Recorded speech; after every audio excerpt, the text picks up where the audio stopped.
I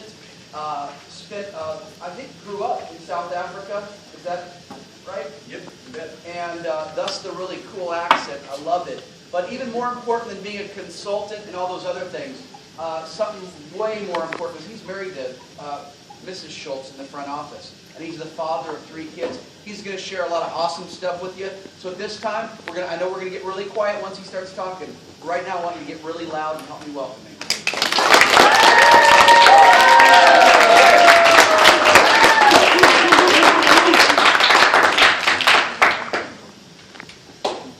Well, that's a really nice welcome. I appreciate that. I know some of you in the room, right? So if I know you, raise your hand so that I can keep you honest. There you go, Saxon. I know. There we go in the back. I'm here to tell you a little bit about my story, but I also want to point out that there's some things in the story that I'm going to highlight for you that are going to be important, I think, for you guys to try and remember, right? So as I talk to you today, there's a few things that you need to remember. Questions are good. We're going to talk a little bit about education and how important that's been in my life. So you educate. Education is really important, and you're responsible not only for your own learning, right? You've got people in this room who care about you. They're responsible for your learning, but you're also responsible for your own learning. If you have a question, raise your hand. You can stop me anytime. If there's something that's interesting about where I've been or what I've done, don't be afraid to ask, right? We'll make it a little bit of a conversation. So for me to be able to have a conversation, if you're okay, I'm going to take off my jacket. You good? I'm going to tell you why I ask you. It's because girls, you're really special. I grew up in a school that I went to. I could not. I had to wear a jacket to school. I wore a uniform. It was a public school in South Africa. Before I could take my jacket off, from the time I was in first grade till the time I was a senior, I had to ask the girl next to me if it was okay if I took my jacket off. You know what that's called? Chivalry, manners, right? Yeah.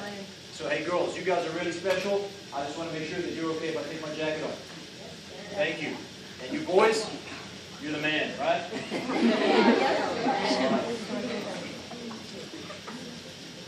So you guys already know that I am the 5th generation. That means my great-great-great-grandfather arrived in the southern part of Africa in the late 1600s. So I'm a 5th generation African.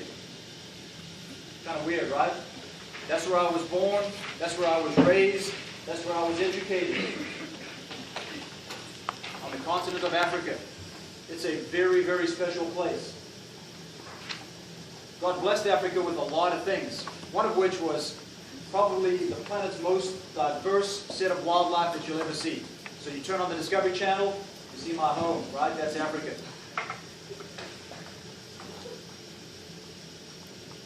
Our school system in Africa is a little bit different. Like I explained to you, I went to a public school. I went to an inner city school. I grew up in a very large city, the city of Johannesburg. It's the 3rd largest city on the continent of Africa. It's about 5 million people from all over Africa. So official languages, we have 11 official languages. So I grew up being trilingual. I can speak 3.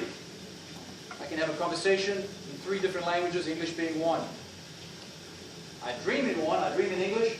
I do not dream in Afrikaans or Zulu, but I can converse with 3 different population groups in South Africa.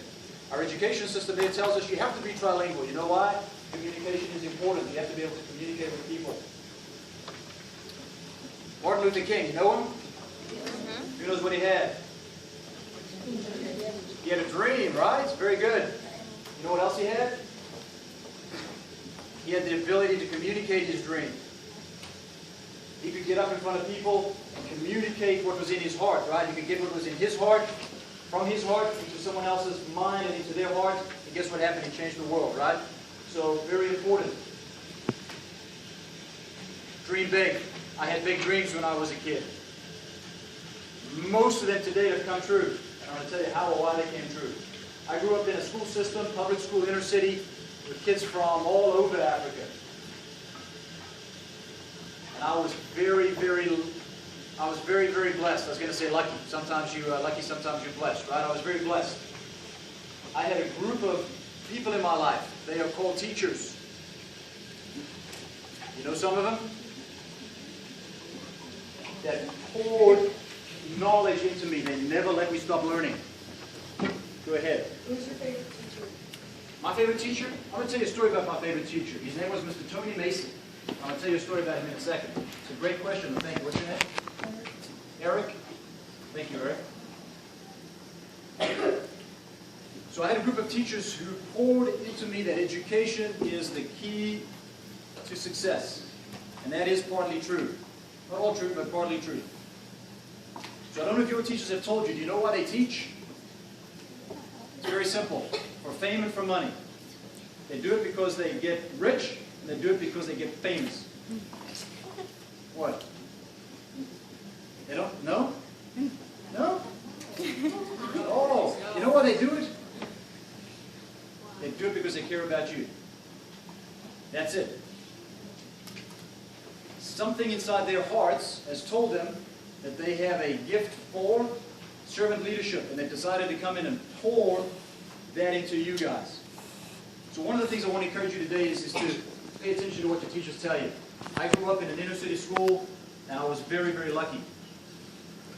As I've made a success out of my life, today I run a company. We generate about $250 million in revenue, $250 million every year. We employ 2,000 people, which we created out of nothing, right? That's what America allows you to do.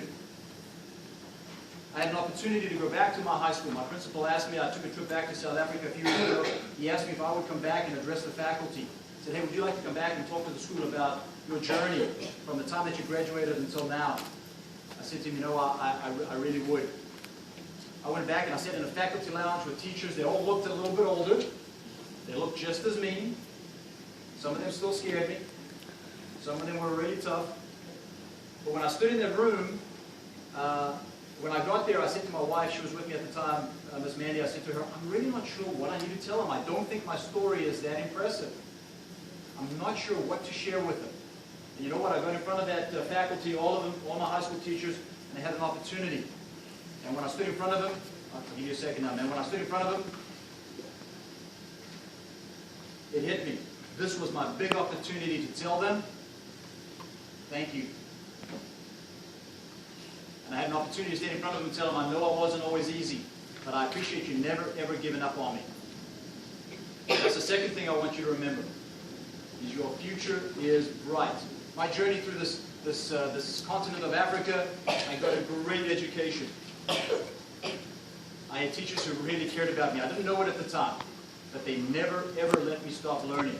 And I did have an opportunity to go back and say thank you. To stand in front of your teachers that have spent a lot of time with you. Our high school is a 5-year high school system, 5 years. They kept pushing me to never stop learning. Never stop learning. Education is important, right? I don't get from a high school in Africa to the United States of America to starting a company to employing 2,000 people because I stopped learning. Never stop learning. 2, dream big. You have dreams, right? You do? Never stop dreaming. Don't let anyone tell you that your dreams are unrealistic or that you can't attain them. Because I had this dream of one day making a difference in the world, but I wasn't quite sure how that was going to be. So I graduated high school. I get a scholarship to go to college, of all things. I had an athletic scholarship, believe it or not. Mr. Lewis over there, when I was coaching him, he would go, you had an athletic scholarship? Seriously? You? I had a scholarship to go to school on athletics, right? So I was lucky. It didn't cost me too much money. And I got to work with some really cool coaches who helped shape some of the things that I've done in life. But never let anyone tell you that your dreams are too big. Dream big. You had a question, man. I want to tell you my story about my teacher. Who's your wife?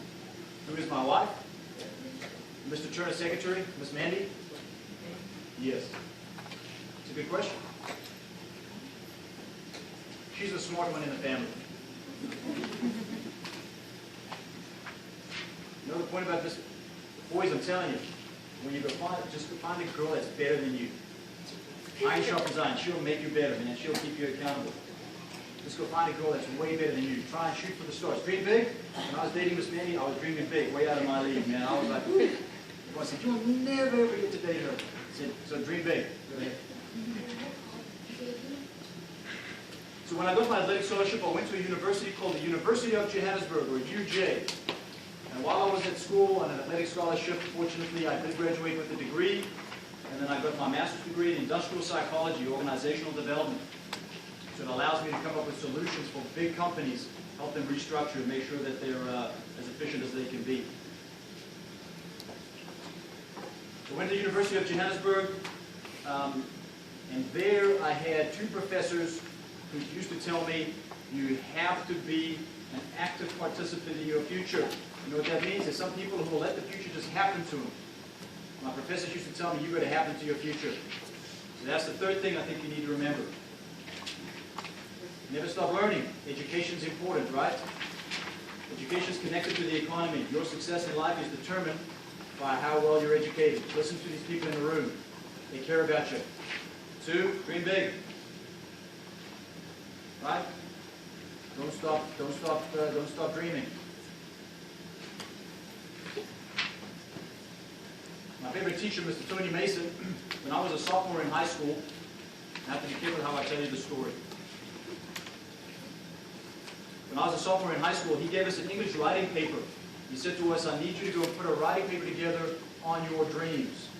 Right? It's a great exercise. If you've never done it, go write your dreams down. Some of the most successful people actually have them framed. Their first $1 million check is sitting in a frame. Their first essay on dreams is sitting in a frame somewhere. They wrote it down one day and it actually has come true.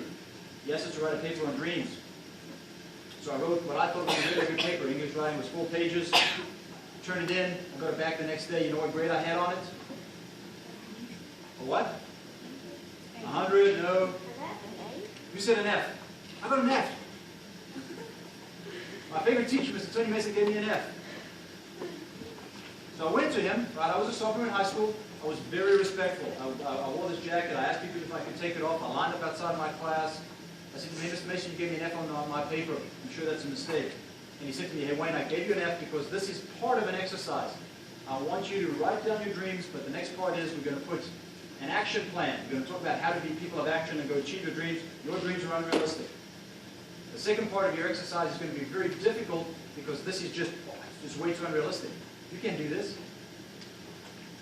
So simplify it a little bit, make it more realistic, and then the next part of your exercise is going to be easy. So turn it in, I'll give you an A.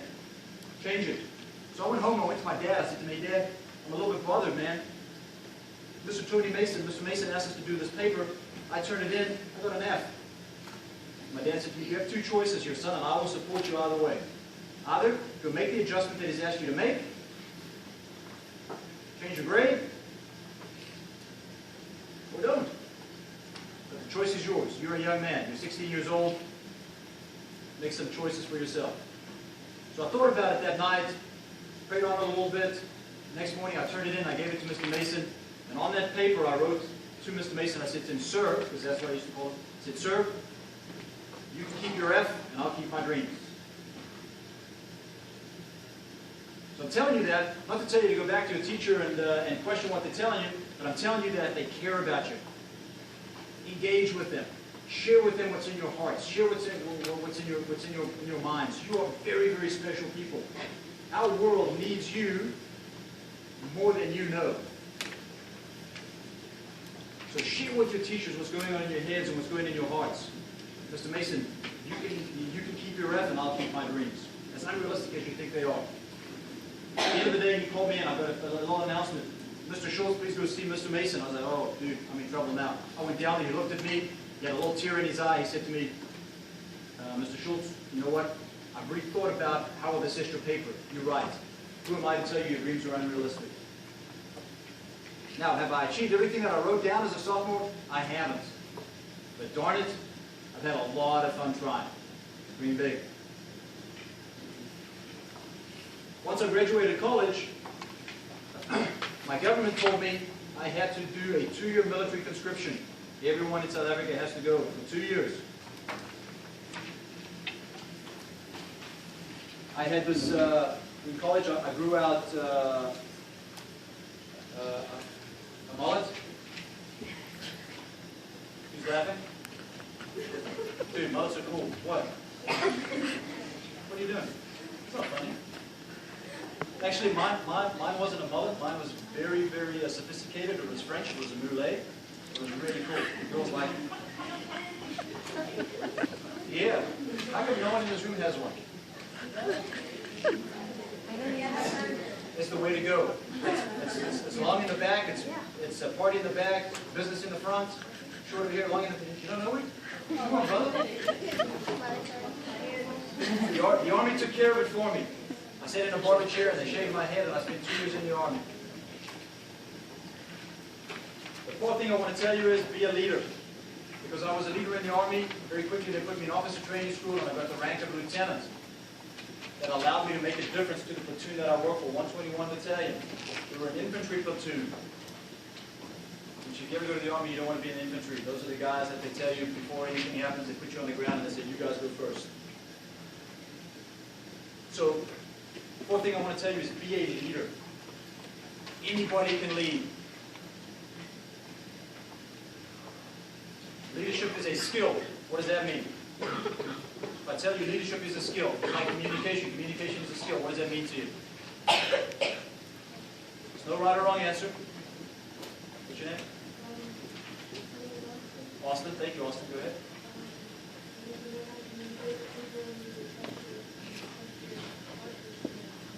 Very good, right? So he's talking about communication and trust.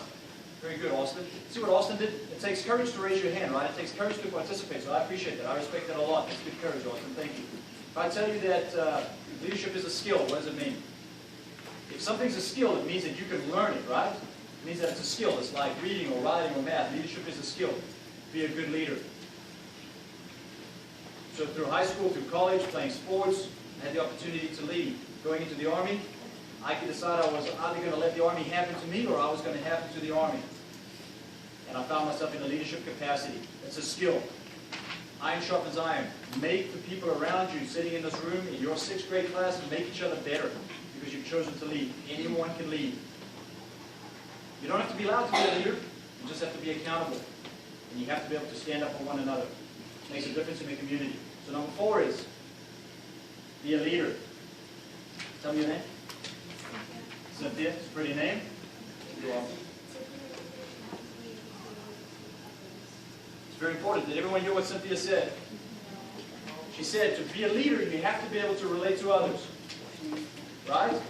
Relationships are very, very important. So what Cynthia's telling you, she's giving you some truth. To be able to lead, you've got to relate to others. In other words, that means, I'm going to help, tell me if I'm wrong, right? Because I'm taking your idea now and I'm sharing it with them. So if I'm wrong, you need to tell me. It means that you need to, doesn't matter whether you're male, female, doesn't matter your color, that you need to be able to understand people, what their pains, what their hurts are, what their joys are, what motivate them, and go make a difference to the people in your world. Remember what I told you earlier on? Your world needs you, right? One day you're going to get into 7th grade or 8th grade and you're going to realize what I'm telling you. Your world really needs you. Every single one of you. Thank you, Cynthia. You had a question in the back. What's your name? James. James. Good name. Well, You don't like it? I like it. I like it. It's a cool name, man. James. It's very regal. You sound like you should be in royalty. King James. What was your favorite dream that you accomplished?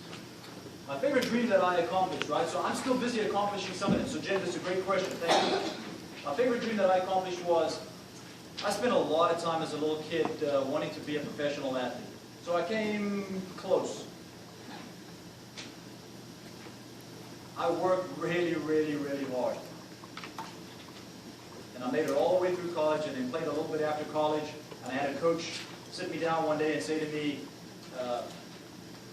call me Wayno. He said, hey Wayno, did you get a degree in school? And I said, Coach, I did. He said, that's so awesome. You're going to need it. So what he was telling me in a very nice way was that my time as an athlete, the funnel got really, really narrow and I got about as far in that funnel as I could. So the reason I got as far as I did, it's a dream that I felt that I came really close to, but I had a great time. I had a lot of fun getting to where I got to.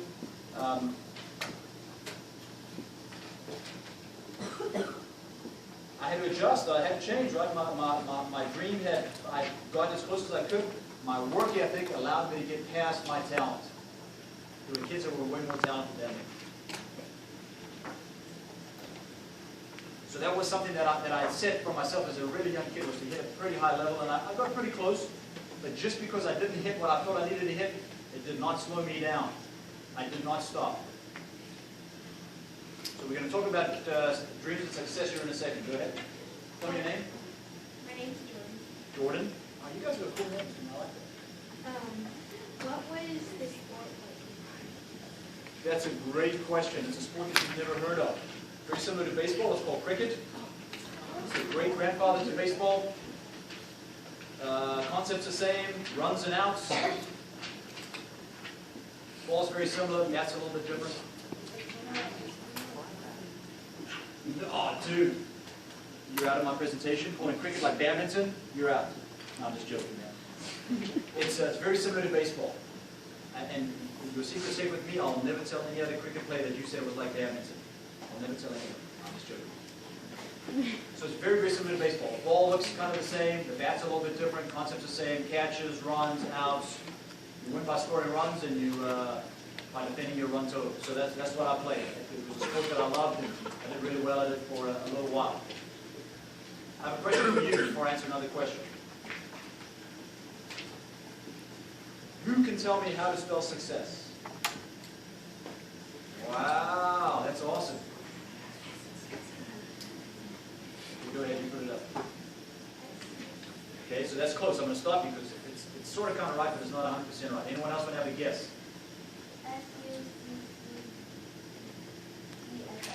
It's close.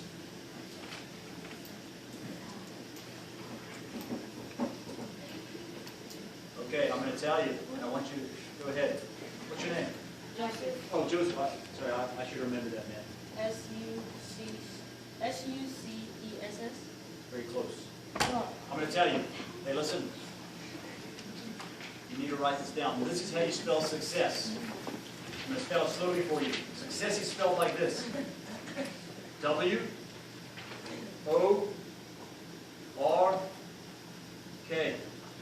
I'm trying to be clever. I'm trying to give you a gem here, man. That's how you spell success. Success is spelled W-O-R-K. It doesn't matter whether you're a teacher, whether you're a student, whether you're an athlete, or a wannabe athlete, a business owner. Success is spelled W-O-R-K. I had a coach tell it to me one time. It made a big difference on my life. Because from the day that he explained to me that success was spelled W-O-R-K, I never, ever let anyone outwork me from that day. There were people that were better than me. I got beat by people that were better. But I never got beat by people who outworked me. Never let anyone outwork you. Study hard. If your teacher says to you, give me an assignment, it's a half a page, give him or her 3/4 of a page. If they say to you, give me a page, give them a page and a half. If they say to you, write down your ideas, put them all on paper. If they say to you, who wants extra credit, raise your hand. If the coach says, give me 10, go give him 12. Your boss will appreciate it one day, I promise. Your coach will appreciate it one day, I promise. Your husband and wife will appreciate it one day, I promise. Your children will appreciate it one day, I promise. W-O-R-K. My dad used to tell me there's two types of people in the world. Those that do the work and those that take the credit. He said to me, try being in the first group. There's less competition there. People who do the work, there's fewer people there, man. Don't get in that group. It won't make you special. You're already special. But being someone who puts out a big effort will make you even more special. Go ahead. Okay, so it's a great struggles, right? So here's what I'm going to tell you about struggles. Some people will tell you you win some and you lose some. That is not my life. My life is I've won some and I learned some. I've had a lot of struggles. So I graduate college, I leave the Army, I'm trying to find my first career opportunity, and all of a sudden, someone says to me, hey, how would you like to go work in Dallas, Texas? I go, are you crazy? There is no way I'm selling everything that I own and leaving my family, taking my young wife and going to Dallas, Texas. I'm not even sure I know exactly where Texas is. Everything that I know, to give it all up and to follow a dream, right? My answer was no. You know why I said no? You guys know about fear? Right. That was me. I was afraid. So I said no, because I was afraid. Guess what? I was very lucky. I had a boss at the time who said to me, hey, young man, you're young, you're 26. Take your wife and go accept this opportunity to take the road least to travel. So here's the beauty. This is the one thing that we all have in common, every one of us in this room. Someone in your family, at some point, somewhere in time, did the exact same thing. That's how you ended up here. So this country is a land of immigrants, right? It's a great, great place to live. You guys do not realize how lucky you are. So we have that in common. I just happened to do it 16 years ago. You had an ancestor who did it a long time before that. You know how much fear they must have had? Can you imagine someone traveling across the plain, coming up to the Grand Canyon, going, oh my word, how do I get past that? Coming up to the Rocky Mountains, going, oh, how do we get past that? Fear. Number 5. Don't let fear stop you. You know about butterflies? Right? Fear? I used to get those a lot when I was playing. It's a state of readiness. You're anxious because you want to get out there and take care of your business. Don't be afraid. Don't let fear stop you. Butterflies. Everybody gets them. Champions use them. Your fear should be a mobilizer. It should not. It should drive you to action. It shouldn't slow you down. So have I had some challenges? Every single day. So here's what I'd say to people when they say to me, hey, Wayne, how are you doing today? I tell them, I'm a lucky guy. I'm forgiven. I've got a wife who loves me. What else do you need to know? Do I have challenges? I have a ton of them every single day. That's part of what I do, is overcoming challenges. Some of them are easier than others, but every day is going to be a struggle. Who's seen the Rocky movie? No, Rocky? Yes. Oh, yeah? Have you seen the latest one? The last one? Rocky's old, he's running his restaurants, right? He's getting ready to come back, make a big championship run. His son's all grown up now, right? And what does Rocky say to his son standing outside the restaurant? Life is a mean and nasty place. And it'll beat you to your knees and keep you there if you let it. Not me, not nobody going to hit you as hard as life. But it's not how hard you get hit. These are your challenges, right? It's not how hard you get hit. It's about how hard you can get hit and keep moving forward. So that's me. I just accept my challenges and I find ways to overcome them. Some of them I get knocked, some of them I don't. But I never let fear slow me down. It's very scary getting on an airplane, or like your ancestors did on a boat, and coming all the way, like my ancestors going to Africa, very scary. Don't let fear stop you. So I arrive in this beautiful country called the United States of America. The land of what? Freedom. Yeah, and? So here's the beautiful thing about freedom and opportunity. You do not have to accept any of them. W-O-R-K. Just because we live in the land of the free and the home of the brave and the land of opportunity, no one's going to give it to you. I'm going to hurt your feelings now. No one's going to give it to you. W-O-R-K. You have to put out effort. Take what these teachers are giving you. Stay educated. Don't let fear slow you down. And seize your opportunities.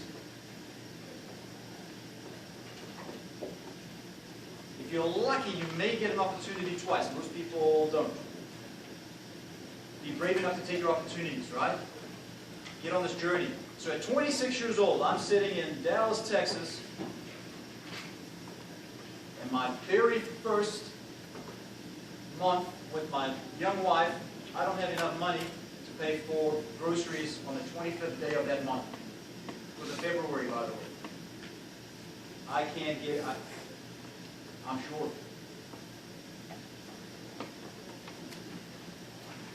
Life is going to give you some challenges, right? It's how you choose to react to them that's going to define your journey in life. Number 6, choices. I got 1 minute. Choices are important, right? Every single day we get to make a ton of them. Your moms and dads are trying to get you to make some good ones. Ultimately, you live with the choices that you make. I'm encouraging you to make good ones.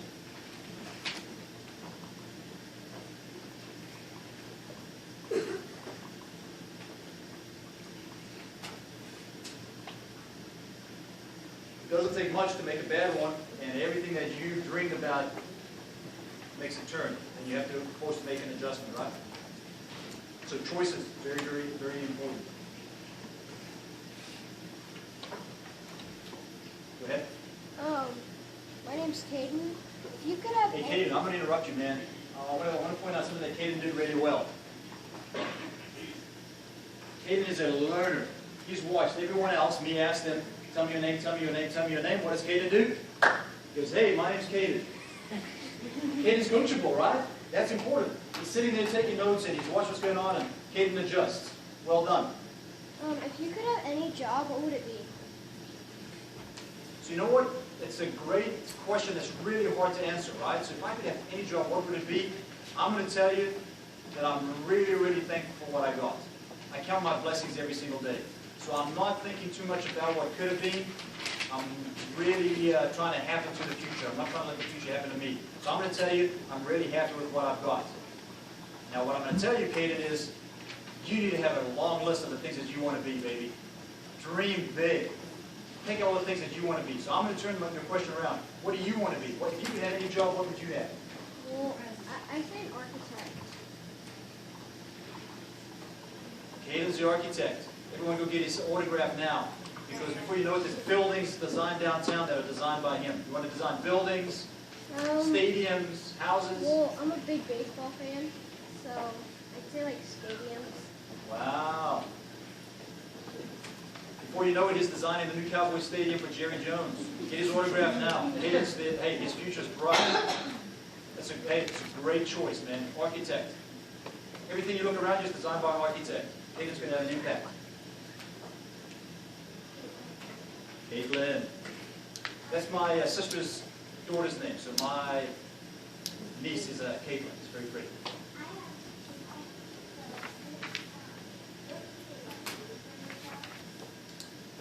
Caitlin's got a great question. You want me to answer it and then ask your second question? Or do you want to ask your second question now? Answer it first. See, Caitlin's a leader. But she made a decision. She said, answer your first question now, and then I'll ask you my next one later. Well done. Caitlin's going to be a CEO. She's going to be in charge of a multi-billion-dollar corporation. I'm predicting it. So what do I do for my job? I run a consulting firm, right? So what do consultants do? Sometimes when these big companies, like the one that Caitlin's going to run, they'll come in and say, hey, we have a problem that we're not quite sure how we're going to solve the problem. We'll come in and I'll sit and I'll do what we call an analysis. I'll look at their current state, their future state, and I'll help them create a bridge. I'm a bridge builder. And then I come up with a plan to help them get from where they are to where they need to be.